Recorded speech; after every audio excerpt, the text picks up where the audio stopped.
Olá a todos, eu sou Andréa Pereira, médica nutróloga da Oncologia e Hematologia do Hospital Israelita Albert Einstein, tenho doutorado pela Unifesp, pós-doutorado pelo Instituto Israelita de Ensino e Pesquisa. Atualmente estou fazendo pós-doutorado pela USP, né, pela Faculdade de Medicina da USP São Paulo, em obesidade e câncer de mama. Eu estou aqui super bem acompanhada, tá, com uma pessoa muito querida, que é a Priscila Miranda. Ela é oncologista e paliativista, fundadora do Hospital Oncovida em Montes Claros, fundadora da Associação Presente de Apoio a Pacientes com Câncer, lá em Minas.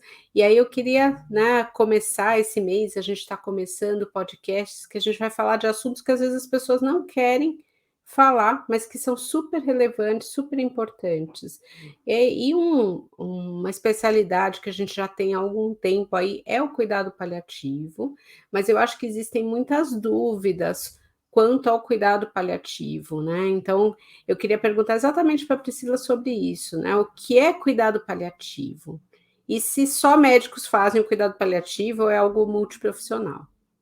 Olá, Andréia, é uma alegria imensa estar aqui com você. Paz e bem a todos, e que delícia a gente poder compartilhar uma parte da medicina tão bonita e que tem tanta a oferecer à humanidade, aos seres humanos, e que talvez ainda no nosso Brasil esteja no momento embrionário que a gente precisa fazer que muitas famílias, muitos médicos, muitos profissionais de saúde ou não de saúde precisam saber. Porque sabe, Andréia, o Brasil ainda é um dos piores países para se morrer no mundo.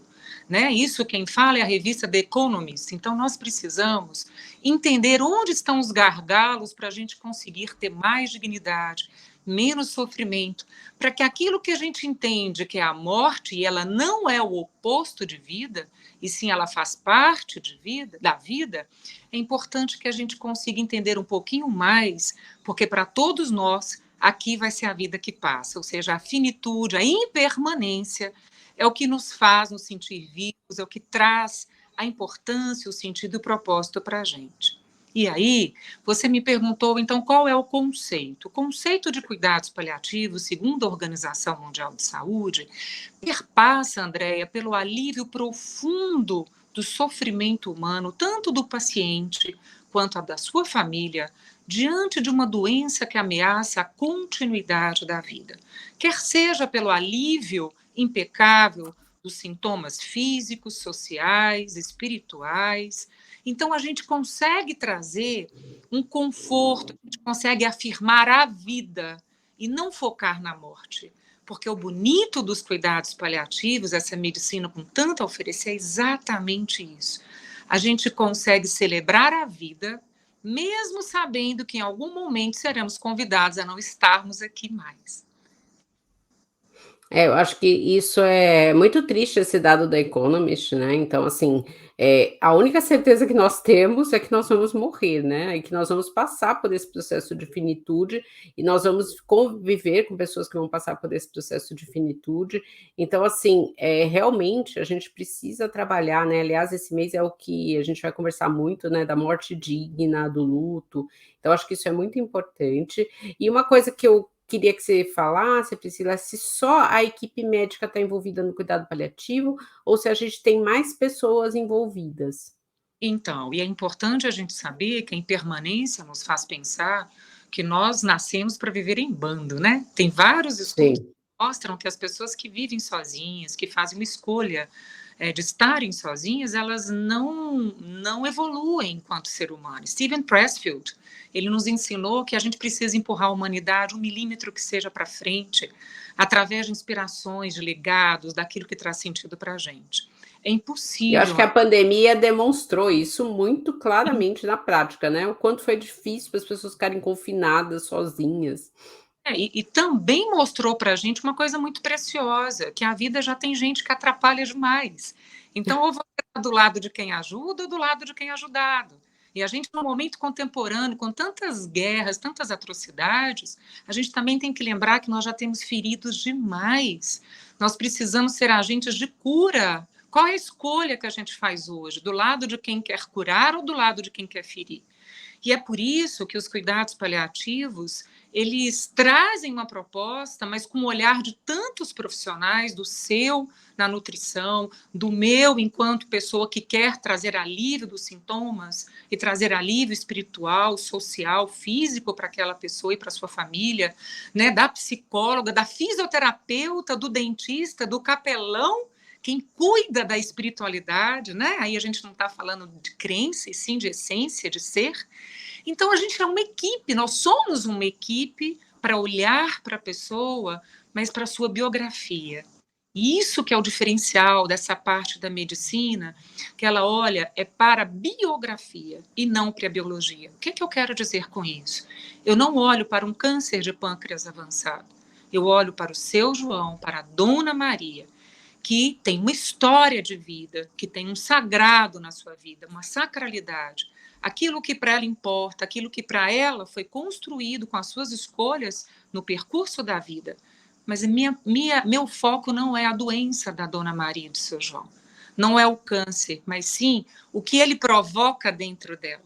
E o que eu posso fazer, enquanto profissional de saúde, para ser ponte de paz, para que o seu João e a Dona Maria, enquanto equipe, né, enquanto todos nós profissionais de saúde, para que eles possam encontrar a essência deles. É um convite, Andréia, quando a gente está diante de uma doença que ameaça a vida, é um convite a peregrinarmos para dentro de nós mesmos.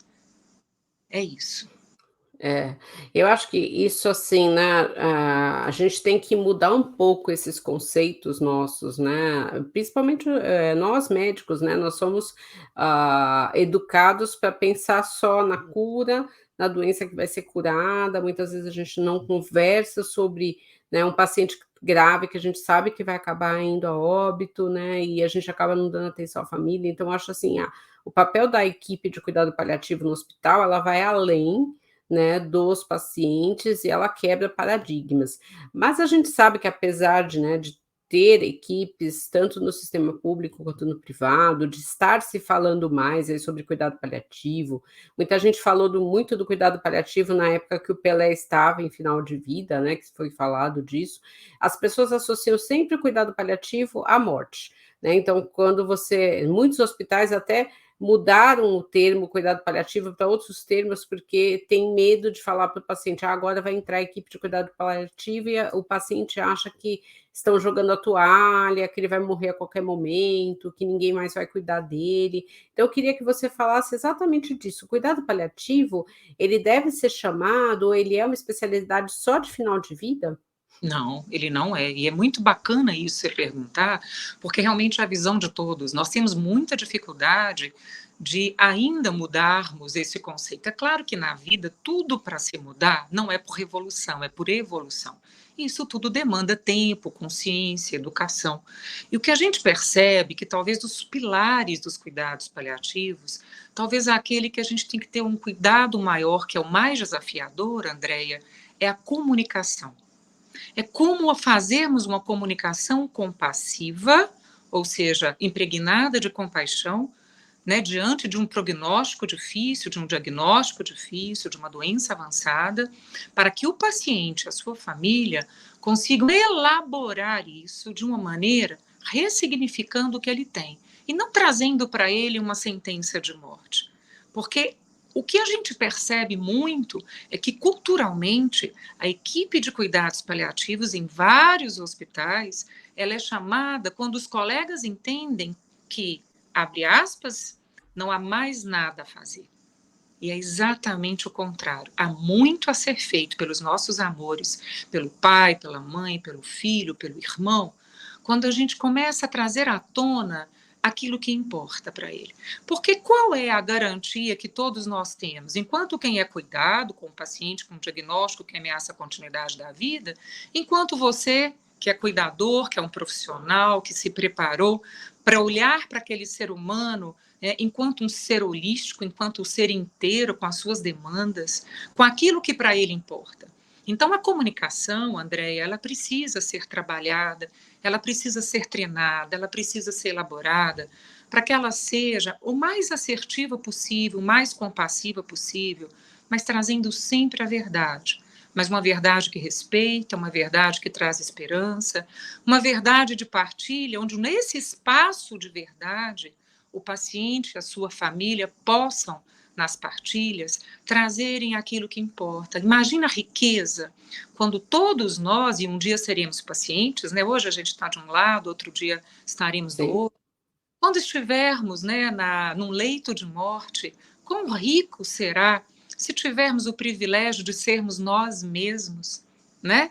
De podermos agradecer, de podermos dizer onde nós não demos conta de caminhar, de dizer aquilo que foi dito e aquilo que não foi dito. Existe um filósofo que fala uma frase que eu gosto muito: todas as vezes que eu guardo demais e não falo, eu posso estar me adoecendo. E às vezes, quando eu guardo, eu adoeço, e às vezes, quando eu falo, eu curo. E há muito esse gap, essa lacuna da conspiração do silêncio, onde a família sabe o que está acontecendo, com aquele amor que está enfrentando uma doença que ameaça a continuidade da vida, mas ele tem dificuldade de trazer isso à tona. E o paciente, da mesma maneira, não querendo que a família sofra, ele não quer falar das suas dores, dos seus medos, das suas angústias. E às vezes a gente perde a cereja do bolo da vida porque o tempo não volta.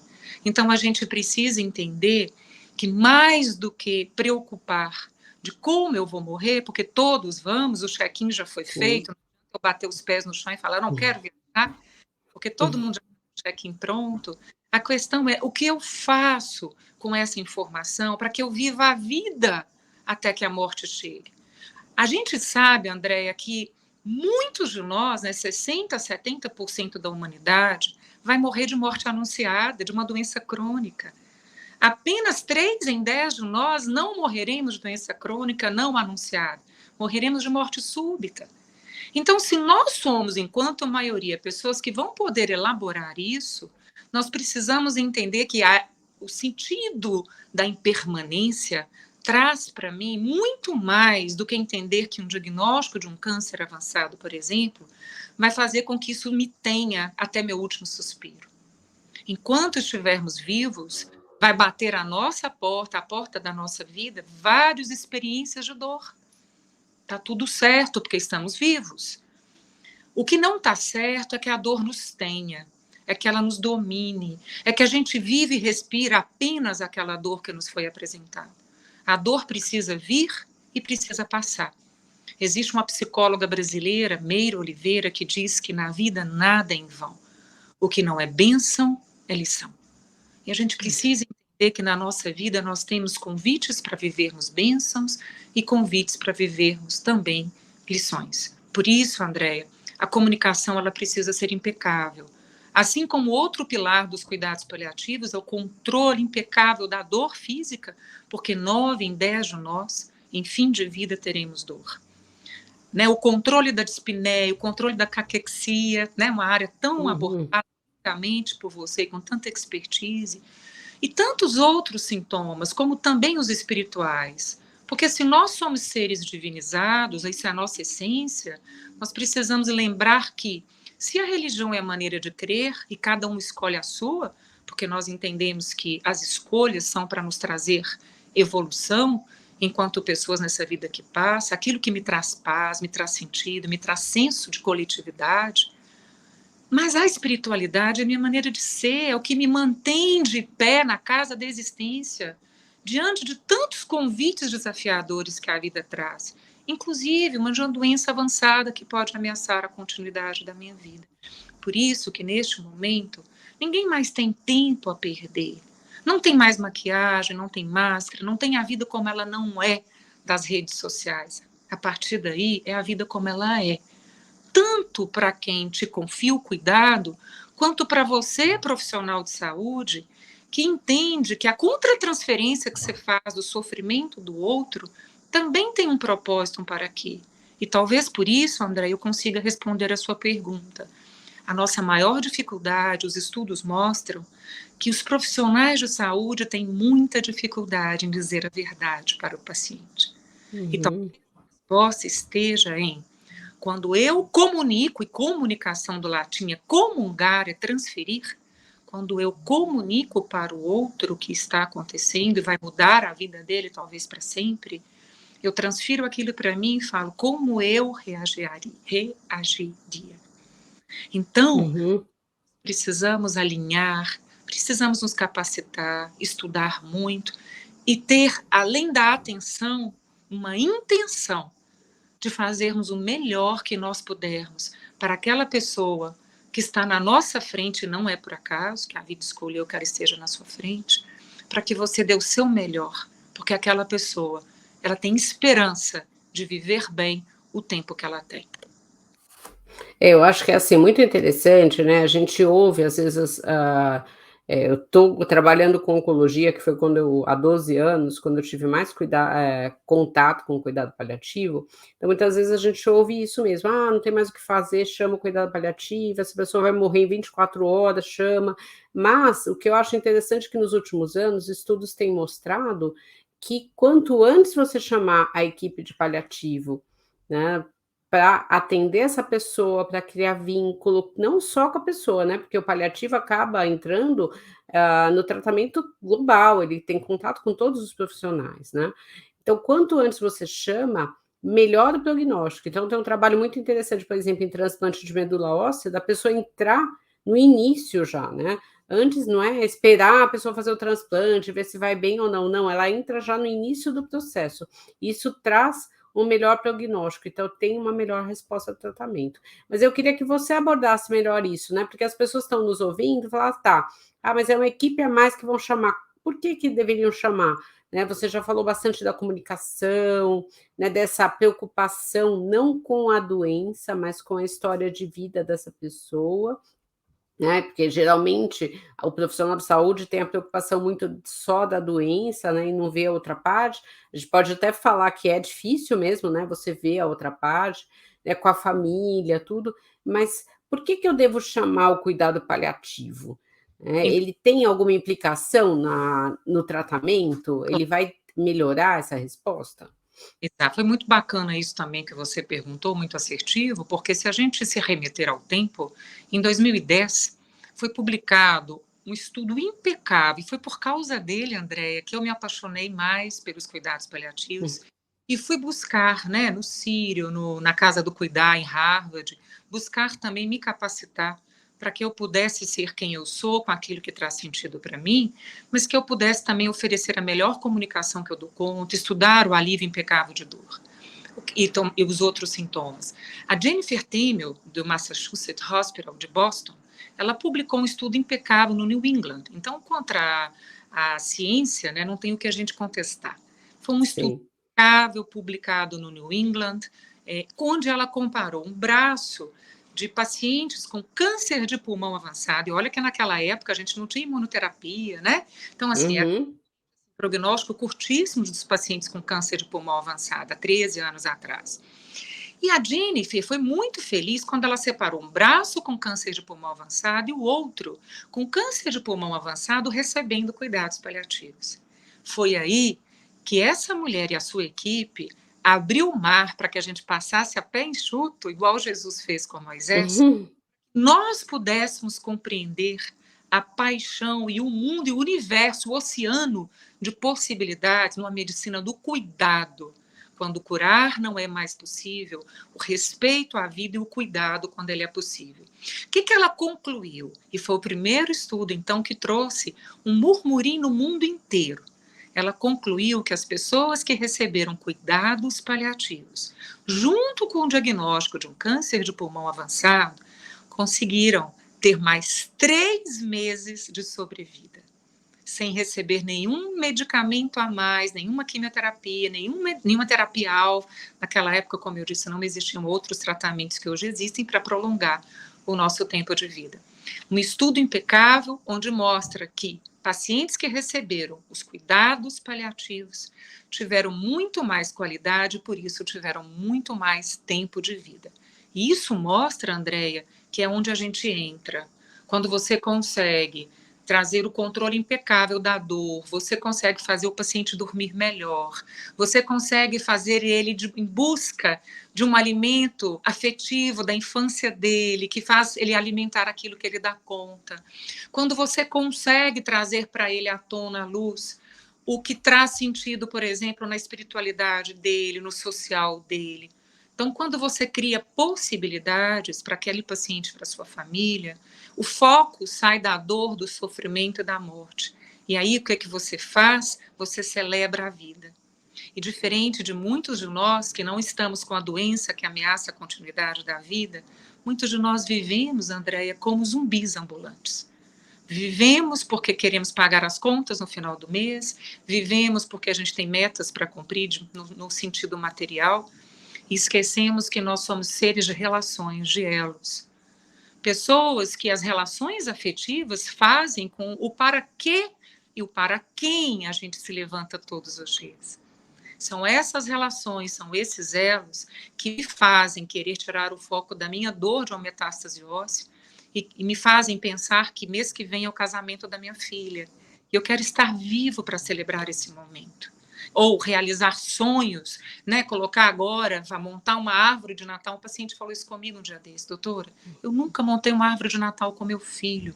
Como eu sei que esse vai ser o meu último Natal, eu queria, sim, montar a árvore de Natal com meu filho, mas trazendo um significado onde eu vou colocar fotos no decorrer da minha vida de momentos felizes que eu tive com ele.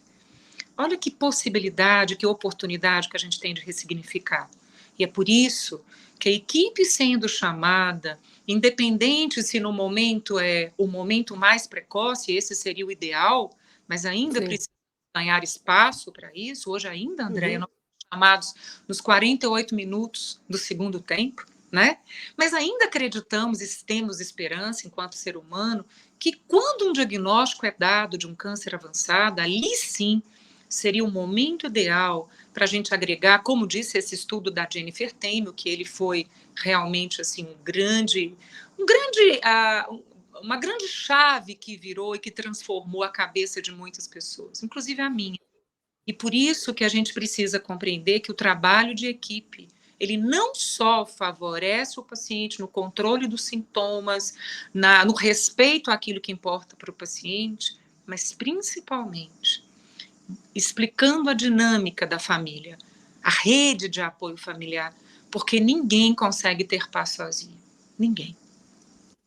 Eu acho que assim, para quem está nos ouvindo, né, a gente sabe que a maioria das equipes de oncologia, dos centros de oncologia, tem uma equipe de cuidado paliativo, mas o paliativo ele pode atuar no hospital como um todo, em outras doenças também, né, que vão ter esse risco de morte, que são doenças mais crônicas e que têm uma importância. Eu acho que quanto mais a gente vê a atuação da equipe de cuidado paliativo, acho que a gente percebe todo esse significado, e mesmo para a gente como profissional de saúde, né, que a gente observa, começa a repensar alguns conceitos, e infelizmente a gente ainda tem essa barreira de chamar realmente o cuidado paliativo no final, de ter às vezes medo de falar para o paciente que vai ser chamada, a equipe de cuidado paliativo, e dele achar que você está abandonando ele, mas eu acho que isso vai mudar, eu acho que vai melhorar.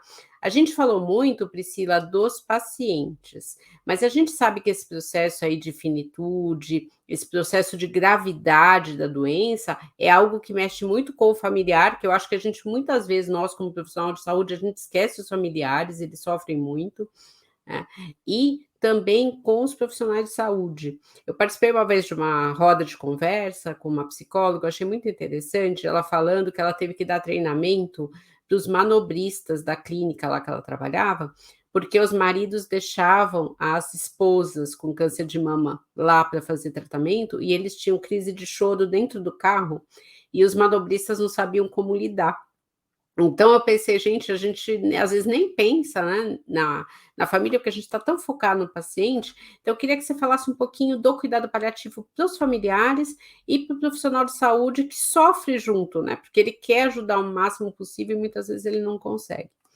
É muito importante isso que você disse, porque, como eu disse, quando a gente tem uma pessoa na nossa família que está diante de uma doença, né, que ameaça a continuidade da vida, o sofrimento, a dor, a angústia é para toda a família. É o amor de alguém que está vivendo ali um processo de impermanência ou de uma morte anunciada.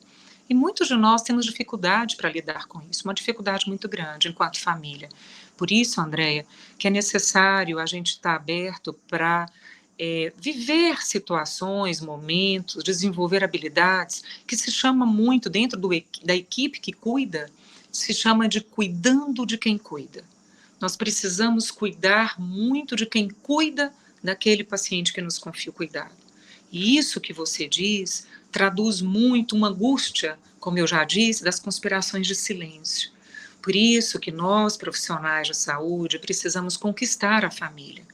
Precisamos explicar para a família o quanto que é importante deixar o paciente falar quando ele diz assim: eu estou com a sensação de que meu tempo está acabando. Eu tenho o sentimento de que o tratamento não está dando certo, porque a minha fadiga está aumentando, minha hiporexia está aumentando, né, minha funcionalidade está piorando, eu estou cada vez mais com mais imobilidade, né, os medicamentos para dor têm mudado. Quando alguém fala isso, ele está abrindo uma possibilidade, uma ponte de comunicação, de comungar, de partilhar. E aí a família fala assim: que bobagem, você vai ficar bom, que isso aí é só para você melhorar. A gente corta, a gente faz uma ruptura com algo que é riquíssimo, que é o alívio da dor e do sofrimento espiritual. Porque a dor, Andréia, ela não é só uma dor física. Nós, profissionais, nós temos a obrigação de zerarmos a dor física de um paciente. Você também deve ter ouvido alguém falando assim: o meu médico falou que é isso mesmo, que é a dor do câncer. Isso é inadmissível, gente. A dor física, ela pode ser redimida, minimizada, a nível zero, numa escala de Evene, por exemplo. E isso eu sempre converso com os meus pacientes, porque a gente vê muito isso, da pessoa falar: nossa, eu aguentei aquela dor até o último momento. Aí eu falo assim: mas por que você teve que aguentar a dor? Né? Não é necessário. Ela não tem que fazer isso. Sabe por quê, Andréia? A gente tem caminhos para escalar para que a pessoa não tenha dor física. E quando a gente chega nos 3 degraus da MS, eu não consigo fazer esse controle, eu tenho o 4º, que é a intervenção. Existe uma clínica de dor onde eu faço neurólise, risotomia, põe uma bomba de morfina na pessoa. Existem caminhos que eu possa zerar de fato a dor física. Mas eu não consigo ter acesso ao social, ao espiritual, ao familiar, de uma maneira em que a minha intenção gostaria, e por isso que todas as vezes que eu ganho a família, Andréia, todas as vezes, eu também ganho para o paciente, porque eu sempre digo isso para os alunos que me acompanham, para as pessoas que estão comigo, para a equipe, né, interdisciplinar que me acompanha. Paciente agitado, família agitada. Paciente tranquilo, família tranquila. E o inverso. Quando uma família lá não comunga, quando ela não tem paz, quando ela não permite, quando ela não libera, vira um tumulto na vida daquele amor, porque ele quer que a sua família não sofra. Essa semana, no hospice, lá em Montes Claros, uma paciente de 41 anos, eu fiz uma reunião com a família, ela chegou num dia, já chegou com dessaturação, foi para máscara de oxigênio, 3 anos, né, enfrentando um câncer de mama avançado, e falaram que eu ia descer para conversar com a família. Quando eu chego, tinha uma criança de 9 anos. Era o filho dela. E a filha de 15. E eu perguntei, fiquei no nível dos olhos dele, porque a gente tem que aprender que a comunicação tem que ser sempre no mesmo nível. E perguntei para ele: meu amor, você quer ficar aqui? Você tem certeza? Quero. Fiz toda a comunicação mais cuidadosa que eu pude, que eu dei conta, dei o meu melhor, até porque eu tinha uma criança de 9 anos na minha frente. E aí, ele chorou e ele me fez a seguinte pergunta: tia, então quer dizer que a minha mãe vai morrer? E eu disse para ele: meu amor, eu vou morrer, você vai morrer e a mamãe também vai morrer. Esse tempo não é nosso, mas a gente vai trazer o máximo de conforto para que tenha paz. E antes de eu conversar com vocês, você sabe o que a mamãe me pediu a 1 hora que eu fiquei com ela lá no quarto, antes de eu descer? Ela me pediu para que vocês não sofressem. E ela me disse que estava cansada e que gostaria que vocês aceitassem. Então, a gente precisa entender que isso é a natureza, faz parte. E a gente quer muito que a mamãe seja honrada por todos vocês como a pessoa mais corajosa que fez o que fez por amor a vocês. E a gente, por amor a ela, a gente também vai aceitar o que a natureza está nos oferecendo. Sabe o que ele disse, Andréia, e eu encerro a minha fala? Tia, eu não quero ir ver minha mãe agora, porque eu tenho medo de chorar muito na frente dela. E aí eu quero pensar o que a gente conversou e eu quero voltar amanhã cedo para eu estar com a minha mãe, uma criança de 9 anos. E o que eu soube é que eu viajei para um evento, o que eu soube é que no mesmo dia que ele esteve com a mamãe entrou num processo de serenidade e faleceu 2 horas depois. É preciso a gente conversar, partilhar, e é preciso a gente dar apoio à família. Quando eu conquisto a família, eu também consigo conquistar o paciente. Quando eu sou ponte de paz, quase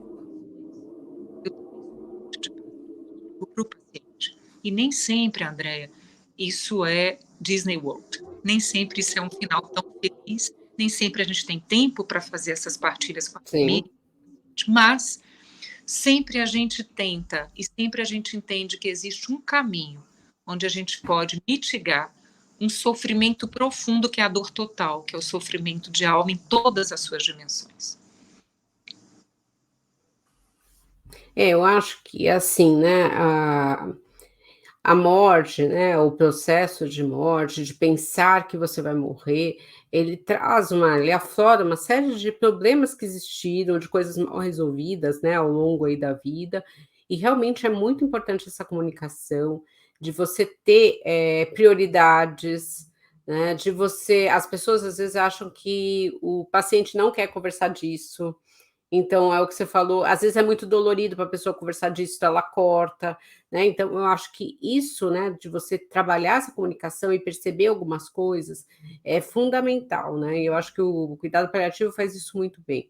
E quando tem criança envolvida, às vezes é mais sofrido para a família, então tudo isso é muito bonito, eu acho que é importante a gente falar disso, para as pessoas terem realmente uma morte digna, tranquila, e se elas não morrerem, né, você teve todo esse papel aí de comunicação, né? A gente tem que entender que não é o cuidado paliativo não é igual à morte, igual à finitude, né? Tem um papel muito mais amplo. Acho que você explicou isso de uma forma muito clara, né? E aí, assim, a gente está aqui quase acabando. Eu queria que você passasse a sua mensagem final para as pessoas do porquê que a gente deve chamar o cuidado paliativo. Ah, que bacana. Eu penso que a gente deve chamar o cuidado paliativo porque existe uma frase que resume tudo isso. Pat Adams, O Amor é Contagioso, 1998, aquele filme que para mim também foi transformador. O Doherty, ele deixa uma frase que inclusive eu tatuei na parede do hóspice da Associação Presente lá em Montes Claros. Abre aspas. Quando eu cuido de uma doença, eu posso ganhar ou eu posso perder. Quando eu cuido de um ser humano, eu sempre ganho. Fecha aspas. Por isso que a gente precisa chamar, gente. E mais rápido, viu? Chama assim que Sim. é um diagnóstico, você tem o direito, enquanto paciente, enquanto família. Precisamos lembrar que essa vida passa, que essa vida ela é finita, que ela é da impermanência. E todas as vezes que a gente foca na doença, a gente vai perder ou vai ganhar. Mas todas as vezes que a gente foca na biografia, na história, naquilo que para ele é importante, jamais alguém vai perder. Por isso, Andréia, que nós precisamos cuidar sim com muito amor e cuidado do paciente, da sua família, mas também do profissional de saúde. Por isso que a gente precisa lembrar que, por que eu faço o que eu faço? Por que eu escolhi ser nutróloga? Por que eu escolhi fazer um estudo mais aprofundado sobre obesidade, sobre câncer de mama, ou sobre isso ou sobre aquilo? A gente precisa lembrar que a vida não tem uma prioridade, a vida é feita de prioridades. E nós, profissionais de saúde, temos muita dificuldade, talvez, de lidar com o sofrimento do outro, porque quando eu comunico o sofrimento para o outro, eu estou cutucando, provocando o meu próprio sofrimento. E às vezes eu não sei se eu vou dar conta disso. Por isso que a gente tem essa lacuna e precisamos falar sobre isso e precisamos melhorar isso, porque todos ganhamos, quem cuida e quem é cuidado. Bom, gente, para vocês que nos ouviram aí, tá? Eu acho que esse episódio foi um episódio muito bonito, né? Às vezes o pessoal fala de, é um assunto tão triste, mas eu acho que mostrou o que a gente pode ganhar, né, de lição, como você disse. O próximo episódio a gente vai falar de luto, tá? Com o Matheus Figueiredo, que é um assunto super interessante. A gente também vai falar da parte legal, né? Então, acho que tem bastante coisas legais esse mês. Caso vocês tenham ficado com alguma dúvida, entre em contato comigo aí no Doutor Andréa Nutrologia, tá? E vocês também podem entrar em contato com a Priscila através do Doutora Priscila Miranda. Eu acho que vai ser um prazer imenso para ela para responder as dúvidas de vocês. Obrigado e não percam o próximo episódio. Obrigada.